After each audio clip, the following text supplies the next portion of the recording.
สวัสดีทุกคน大家好今天我来教大家一天一句老挝语现在开始吧你准备好了吗เจ้าพร้อมแล้วบ่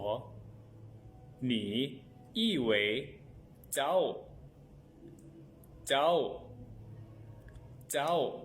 你以为เจ้า准备以为พร้อม准备以为พร้อม好以为离或者 OK 好以为离 OK 了以为แล้ว了以为แล้วมา以为บ่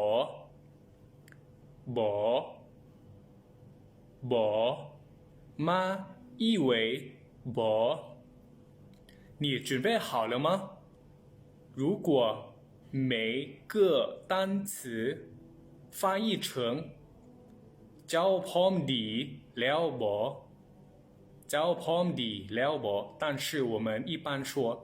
เจ้าพร้อมแล้วบ่เจ้าพร้อมแล้วบ่就可以了你准备好了吗เจ้าพร้อมแล้วบ่เจ้าพร้อมแล้วบ่我准备好了ค่อยพร้อมแล้วค่อยพร้อมแล้ว你准备好了吗เจ้าพร้อมแล้วบ่我准备好了ค่อยพร้อมแล้วเป็นอะไรเข้าใจหรือยัง明白了吗เข้าใจแล้วบ่ถ้าเข้าใจแล้วอย่าลืม点分享点关注อย่าลืมกดไลค์กดแชร์กด follow กดติดตามเนาะขอบใจ